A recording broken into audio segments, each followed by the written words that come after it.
J'ai été élève à l'école de 1937 à 1939. J'étais le major de la promotion, pour vous faire rire. La seule note inférieure à 10, je n'ai pas reconnu les cépages. Enfin, pas beaucoup. J'ai eu 9 sur 20, vous voyez. Comme quoi, on peut être cancre comme Drucker et réussir, vous voyez. Un jour, en sortant de la Sorbonne, je prends le métro, je sortais à Odéon, je change à Sèvres-Babylone, je monte dans un wagon et je rencontre le professeur de viticulture d'école.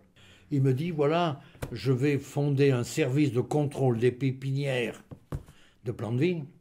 Et si vous voulez, je cherche des jeunes, et les jeunes, c'est rare, puisqu'ils étaient déportés en Allemagne. Il m'a dit, si vous pouvez, je vous engage dans le service de la protection des végétaux. Bon. Je lui ai dit, pourquoi pas? Je ne reviendrai pas à Montpellier, je serai au chaud. Je regarde les livres, Rovazen, tout ça, le Contodin, et je vais noter, j'ai commencé par les cépages de France, et également parce que j'avais affaire avec les pépiniéristes, c'est-à-dire les porte-greffes. Et il y avait à l'époque un très gros problème, les hybrides producteurs directs. Or, il n'y avait pas d'ouvrage sur les hybrides. Il y a eu des petites fascicules de gars dans le sud-ouest qui avaient signalé des détails, mais qui ne les avaient pas décrits. C'était des viticulteurs qui ne savaient pas décrire ça.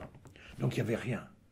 Donc, je me suis lancé toute la journée, jusqu'à 6 heures du soir, j'étais dans les vignes à regarder, à noter sur des fiches que j'ai encore, les dégagements, les feuilles, les raisins, quand ça fleurit, enfin, tout ce qu'il fait. Et quelque temps après, il a été nommé un autre fonctionnaire, ancien élève de l'école, qui s'appelait Agnel. C'est la famille du champion de natation. Lui, il était fils d'un boucher à Nice, donc la vigne, lui, pas plus que moi.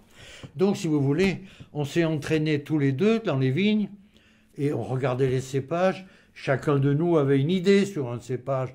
On discutait. Le soir, on ramassait des échantillons indépendamment. On se faisait passer l'examen. Il y avait une petite murette en béton. Et là, je faisais passer l'examen à Agnel. Agnel me faisait passer l'examen. Bon, comment faire? Alors finalement, tout seul, on a monté un petit truc. Et alors, à la fin de l'année 45, Branas nous a fait venir, tous les deux, Agnel et Gallet, il nous a dit, voilà, vous avez fait une petite méthode, que lui, ça ne savait pas, vous s'en foutez, mais vous devriez la publier, ça ferait bien pour faire voir que le contrôle des plants de vigne, nous sommes là. Nous, à 23 ans, on n'avait pas envie ni d'écrire. Le samedi soir, on allait danser avec les filles, mais pas du tout envie d'écrire un bouquin, non, c'est la libération. Et donc finalement, Branas nous a tellement tarabusté qu'on a dit, bon, ben on va l'écrire. Alors, on s'est partagé le travail.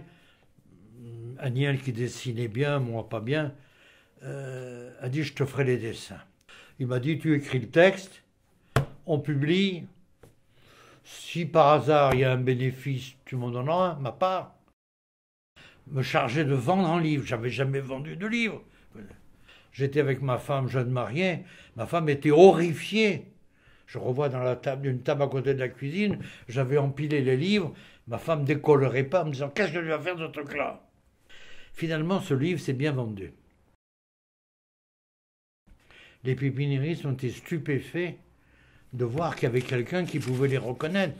Et quand j'allais dans les vignes avec Agnel, on pouvait discuter avec eux, on leur faisait voir que nous, on savait. Et des fois, on pariait le repas parce qu'on avait faim. On disait un poulet, hein, on va dire pour ça.